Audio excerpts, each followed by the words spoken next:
Mes amis, bien le bonjour. Un chiffre qui a été partagé récemment sur les réseaux sociaux par Eric Zemmour, qui est assez choquant. 23% des handicapés en France, des enfants handicapés en France, n'ont pas accès à l'école cette année. C'est quand même terrible. Je vais vous dire un truc. J'avais lu un texte de quelqu'un qui disait que quand on regarde les anciennes civilisations, il y a une manière de voir, dans l'histoire, il y a une manière de voir si cette civilisation dont on trouve les traces archéologiques correspondait à des gens qui étaient civilisés ou à des sauvages. Il y a une manière de le voir. Quand on trouve le premier squelette avec un fémur cassé et réparé, ça signifie un fémur dont l'os a eu le temps de se réparer. Dans ce cas-là, on a des gens qui étaient civilisés. Pourquoi ? Parce que quand un humain se casse le fémur, il est 100% dépendant des autres jusqu'à ce que ça se répare, ce qui peut prendre des mois. Pendant tout ce temps-là, il a été nourri par quelqu'un, soigné par quelqu'un, protégé par quelqu'un. C'est un signe de civilisation. La civilisation, c'est quand on protège ses plus faibles, ses membres les plus fragiles. C'est là qu'on a une civilisation.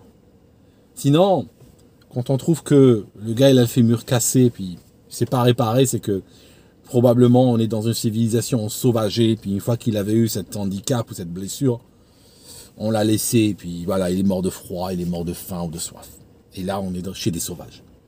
Donc là, si je prends cette mesure, dans un pays comme la France, et je ne crois pas que les autres pays sont en reste, les autres pays occidentaux, je crois qu'on est à peu près à 23% d'ensauvagement. D'accord ? C'est absolument incroyable quand on voit les priorités. Des milliards par ceci, des milliards par cela, des trilliards pour le Covid, des trilliards pour n'importe quoi, pour des guerres à droite à gauche, pour des investissements idéologiques, pour des éoliennes, pour n'importe quoi finalement. Pour de l'art, regardez ce que l'État français est en train d'appeler art, ce qu'il est en train d'acheter aujourd'hui. D'accord ? Il n'y a pas d'argent pour 23% des handicapés puissent rentrer à l'école. Autre chiffre intéressant. 35% des Français n'arrivent plus à manger convenablement, semble-t-il. N'arrivent plus à faire 3 repas par jour, n'arrivent plus à faire un petit déjeuner, puis un repas de midi, puis un dîner le soir. N'arrivent pas à faire ça. 35%. Et pourtant, ça ne suffit pas. Le génie, le Mozart de l'économie française, celui que pratiquement toute la Terre envie à la France.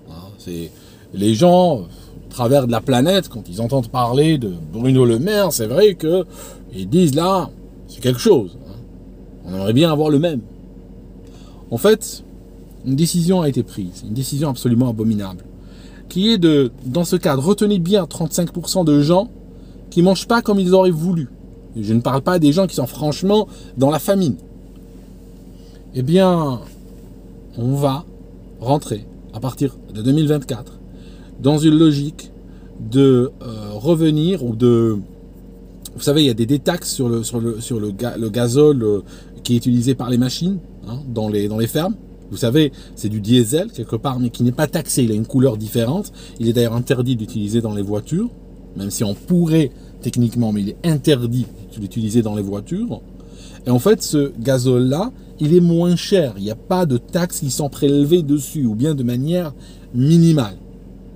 On s'en sert pour quoi dans les fermes ? On s'en sert pour les machines, genre les moissonneuses-batteuses, on s'en sert pour les machines qui permettent de faire plein de choses dans les fermes. Ça peut être des pompes, ça peut être des machines qui écrasent des fruits, ça peut être plein de choses dans les fermes.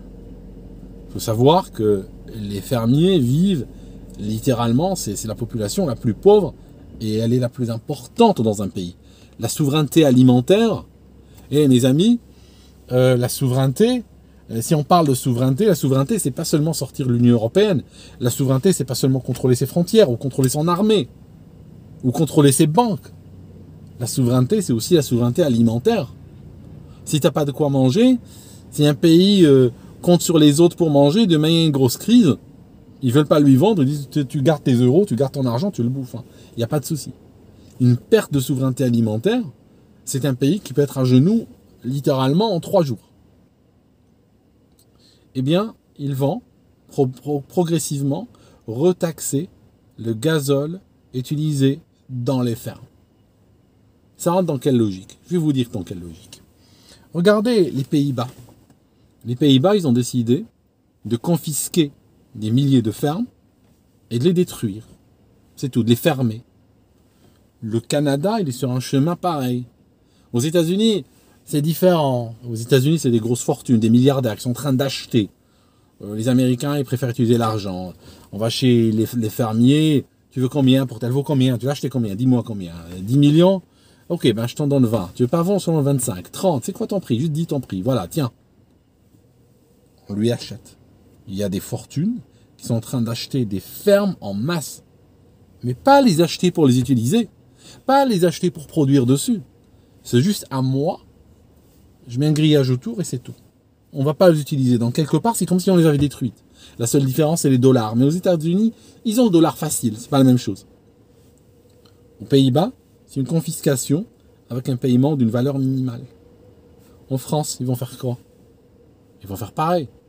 Alors c'est quoi la technique française, hein? On accuse le Royaume-Uni d'être perfide. Mais bon, ça s'applique à la France également. Hein. Vous savez, les drapeaux, l'Union Jack et le drapeau français, ils ont les mêmes couleurs, hein, quelque part. D'accord? Donc, ils vont faire quoi? Ben voilà, c'est commencé aussi. D'accord? C'est la destruction des fermes. Donc ils se disent, jusqu'en 2030, toujours ce projet de 2030, je ne sais pas ce qu'ils vont faire en 2030, je ne sais pas ce qu'ils préparent, ben il va falloir aller à une taxation complète du gazole fermier, de sorte que ceci va faire couler énormément de fermes. Leur facture énergétique va exploser. Et comme c'est des gens qui vivent en rase-motte, littéralement, sans son jeu de mots, ben forcément, quand on vient augmenter leurs frais de fonctionnement, on va les faire couler, d'autant plus qu'ils sont en compétition avec de l'importation étrangère et tout ça.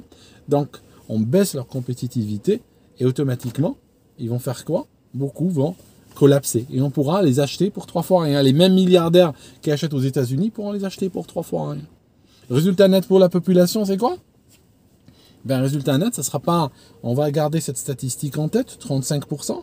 35 et 23%. 23% pour les handicapés, 35% pour les gens qui ont encore aujourd'hui, qui commencent à avoir des conflits ou une relation un peu particulière à leur nourriture. D'accord? On va regarder l'année prochaine, celle d'après. Mais si on fait collapser le secteur agricole en France, on partira de 35% à potentiellement 80% de gens qui ne pourront pas manger. Un jour, manger deviendra un privilège. C'est le but d'ailleurs, c'est programmé. C'est le but. Les gens devront manger, ben vous savez, c'est toujours la secte, malheureusement, je suis obligé de dire le mot, hein, la secte climatique. D'accord? L'écologisme tel qu'on le voit aujourd'hui. D'accord? Enfin, j'ai vu des écolos, même dans les années 90, en Allemagne, hein, pour ne pas... c'est pas pour avoir un point Goodwin, mais je les ai vus en Allemagne, je les ai pas vus ailleurs, je vous le dis. Ils étaient d'accord pour tuer des humains. D'accord? Que les humains meurent. D'accord? Ils disaient que les villes doivent se vider et les arbres et la végétation doivent pousser à travers les maisons des gens, à travers les buildings, les immeubles, tout ça. Que la nature reprenne ses droits, comme ils disent, et puis que des petits lapins courent là où couraient des petits enfants. Aussi simple que cela. Hein. C'est des gens jusqu'au boutiste. Ne vous trompez pas, hein, c'est jusqu'au bout de l'idée. D'accord? Donc si on déclenche une famine,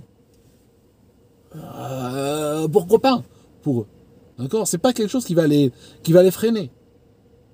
Et ils vous diront à la rigueur, hein, si demain, prenons un pays de 50 millions d'habitants, si demain ils causent par famine la mort de 40 millions, vous savez ce qu'ils vous diront devant le tribunal?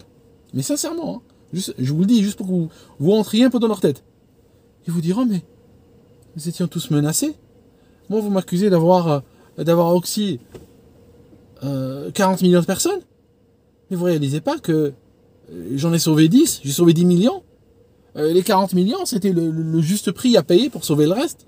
Enfin, si j'avais rien fait, la température serait devenue de 1000 degrés sur Terre, on serait tous morts, il y aurait 50 millions de morts. Vous voyez le truc? C'est des gens assez... d'accord? Et les personnes qui viennent des fois sur les commentaires ou autres me dire « Oui, tu sais, j'ai 60 ans et dans ma vie, j'ai déjà vu la température augmenter. »